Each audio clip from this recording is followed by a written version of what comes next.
So Deadpool and Wolverine trailer came out. It's a trailer. They didn't reveal too much. They revealed Cassandra Nova, who's a new villain, part of the newer X-Men roster. She's literally female Professor X. She is Professor X's evil twin sister, who kills Professor X in the womb. No, he kills her in the womb, and then she astral projects her consciousness into another. I don't know the ins and outs of it, but this was the Deadpool and Wolverine, the trailer. Ant-Man, giant Ant-Man skulls. We've got Lady Deathstrike. We've got Azazel. It's a trailer. Hugh Jackman looks like he's having fun again, although not having fun. It's a trailer. This will probably be the one good thing Marvel does. And then it'll die, I guess. Bo, let's get your thoughts first as someone who doesn't talk about films all day and every day. I think it'd be curious to hear your thoughts. Right, yeah, I mean, I think the trailer looked all right. So I'm not particularly into superhero films. I've watched a lot of them, probably, I don't know, 60-70% of all the sort of superhero films that have come out in the last decade or more. So by no means all of them. But a fair few. But I don't I'm not waiting with bated breath for the next thing. I don't really care about Batman or whether it's Marvel or whatever, or DC or whatever. I just don't, it's not particularly my thing. I spend a lot of my time listening to audiobooks rather than watching films, and then when they are films, it's usually something good, right? Rather than superhero films. Having said all that, I still watched a fair few of them. I quite like Deadpool. I thought Deadpool 1 and 2 were among the better ones. I feel like the character and the writer, I mean, he is a bit obnoxious, but I quite like the Deadpool character. So when I saw this come out, I'll give it a whirl. I'll give it a bit of my time. I'll give it a chance. And it didn't look ridiculously obnoxious as a film. You never know, because a trailer, you never know. Trailers can be very misleading. Am I going to make the effort to go to the cinema to see it? Absolutely not. Yeah. But if and when it comes on TV at some point, I almost certainly won't turn over. Right? That's how I feel about it. It looks like Deadpool. Again, the character of Deadpool. Who is it? Reynolds, isn't it? It's Ryan Reynolds. Yeah, Ryan Reynolds. He's quite a good actor. I quite like Wolverine as well. Not a massive fan. I know some people are massive fanboys for Wolverine. It's again among the more likable ones. So it looks all right. I didn't immediately think this looks really, really crap. I'm annoyed by how crap this is. That wasn't the feeling I got. I felt like maybe some fat. So they've let the writers or whoever's the creative mind behind it, seems like someone who's actually trying to make a good film for once. Yeah. So what that tells me from I hate to call you this, but obviously in superhero movies into the movie world, ignore me, I guess. Right. It tells me that this will probably do really well, like really well. But genuinely just based on that. So, but it is genuinely interesting to hear your thoughts. Like you're sort of you can't wait culture. What do you think? You just want to talk. I can see it. Come on. What do you think? Look, I love the fact that you are enthusiastic about a Marvel project, because nobody's had that for a while. In light of what I saw in the trailer, I'm not nearly as optimistic as like the people in the chat are. See, this is the pushback part. I don't think this will make $1 billion. I think I think this thing is going to top out at $875 million. And here's why. I have some reasons. I've said this before. I'll say it again. This is an R-rated film. This is no Joker. This is Marvel humor. And, sometimes, and I think Tom has mentioned this before too, if you let Ryan Reynolds off the leash too much, he wears on you. He's grating. I think it was me. I think I said that because it was to do the second film. He had more free. Oh, me and Tom probably because he had more free reign on the second. Because I did not like the second movie at all. Really. Yeah, second film was not as good, and he had more creative control.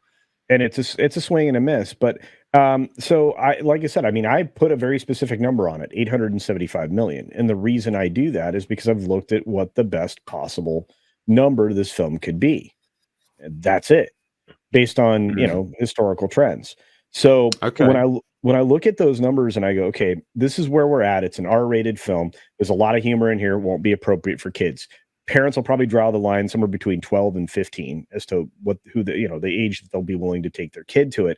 So now you've eliminated a decent chunk of the audience. I mean, there's a reason why the majority of these films are PG-13 here in the States. So I'm not sure how your rating system works in the UK. It's because I don't really pay attention. But so we have 12. Well, no, we have Universal, PG. We have 12A, 12. 15, 18. Good gravy. Why? Okay. Anyway, you know what? Y'all are confusing. It's fine.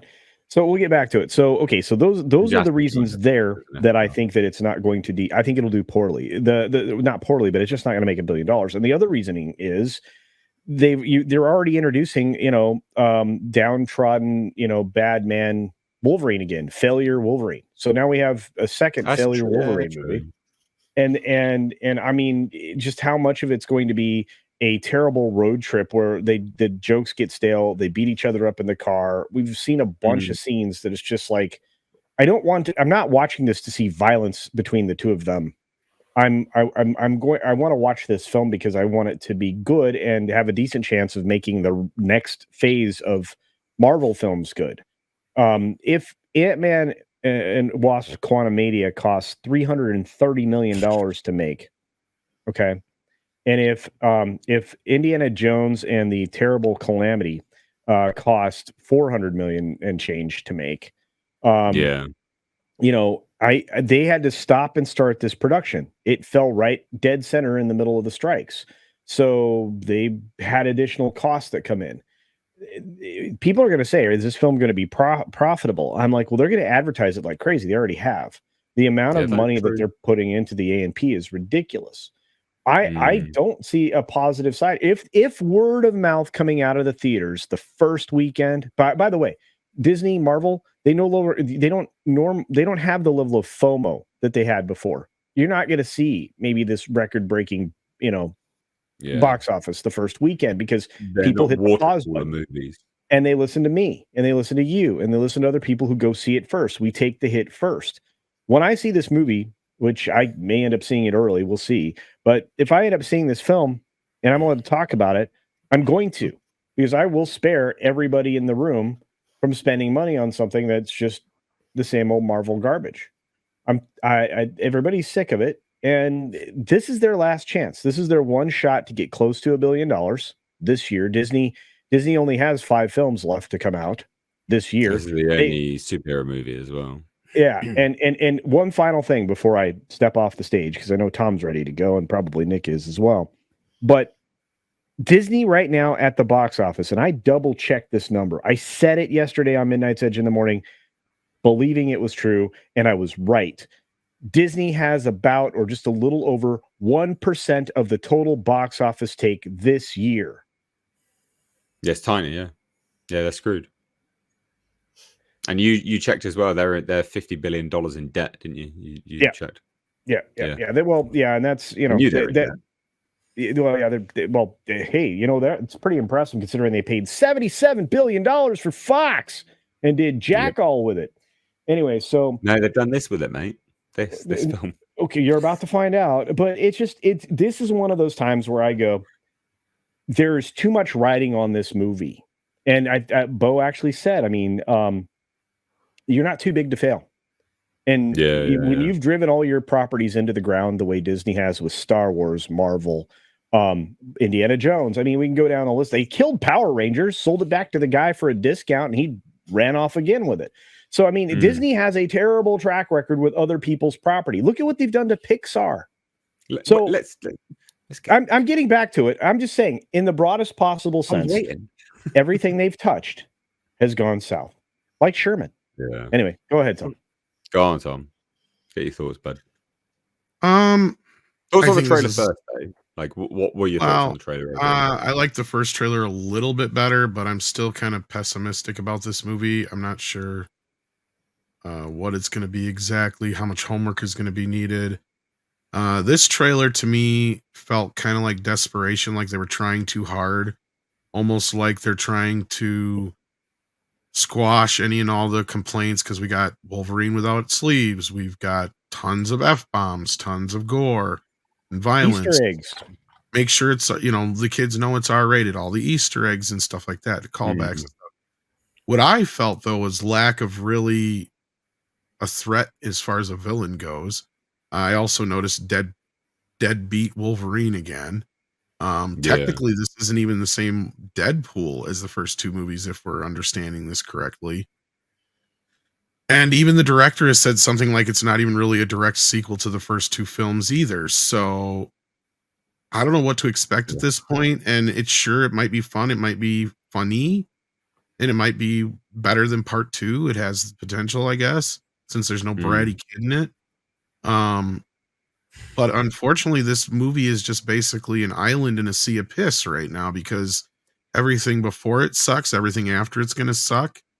So to me, this is my last hoorah with the MCU, basically, and it's probably more of a send off to the Foxman universe at the end of the day, anyhow. So we'll see. Okay. What do you think it'll do box office wise then? A little bit better than it has the potential to hit $1 billion.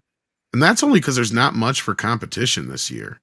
Like there's not a lot coming out, especially in July, that I can think of offhand to compete with it. That people will be like, oh, I got to see that instead of Deadpool. Like I know Deadpool is the thing people are going to want to see this year. So fair enough. I think it will probably do $1 billion. And the reason why I say that is just based on the trailer response. The trailer responses, been pretty crazy, quite frankly. I do see your points, Culture. But let's get yours, Nick. Have you seen the Deadpool and Wolverine trailer? I have. And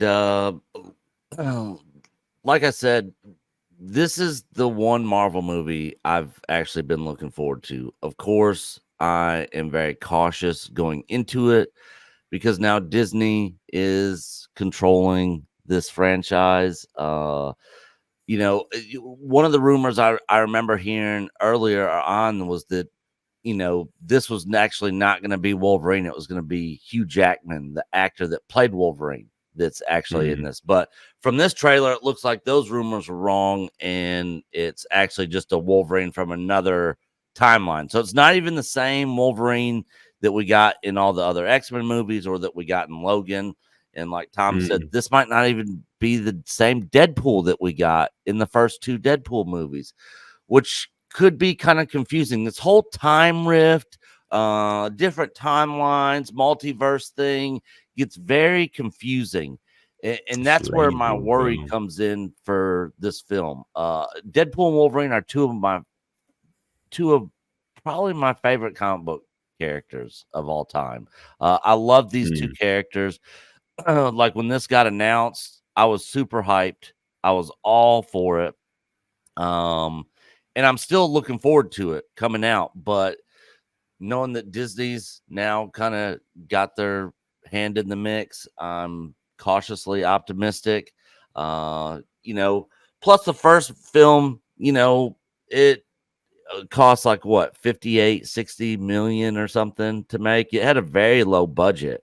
And now we're getting up into like, closer to around the 300 million range for this one budget wise. So this thing's going to have to do bank at the box office to get any money. And I can definitely see it hitting $1 billion, it being one, if not the only film that does it this year.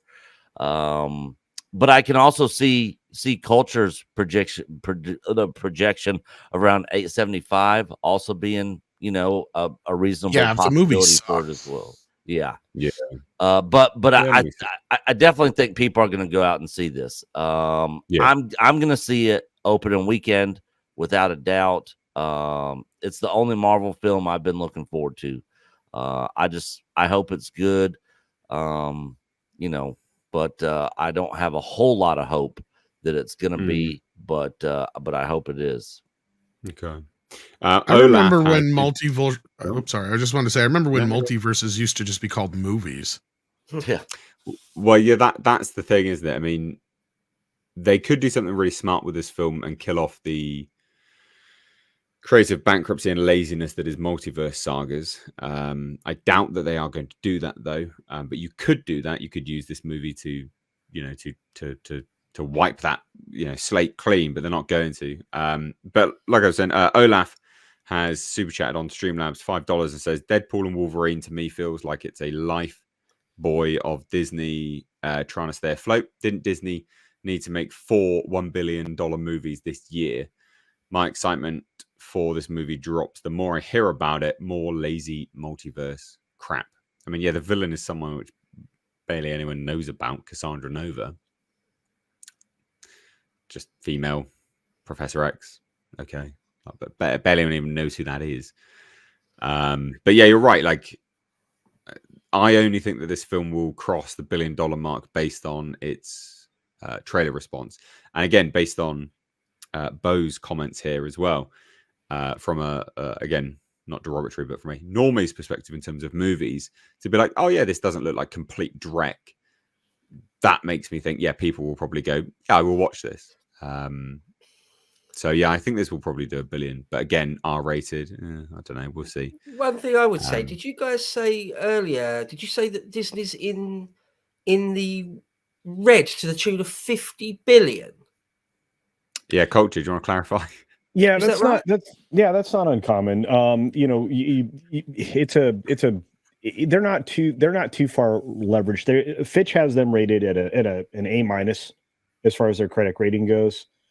They used to be A all the time, but they took on a lot of debt to acquire a lot of things very quickly, successively, including even their ability, like a technology company, that they actually needed to own as much of it as they could, as quickly as they could, in order to have their Disney Plus streaming service. They had to acquire BAMTech. That was, at the end of the day, I think they were all into that for just $4 billion by itself. So, yeah. Well, one thing sorry. No, I'm just saying they're not over leveraged. In fact, they've decreased their leverage. It's not okay. So you have good and bad debt when you are a corporation of that size.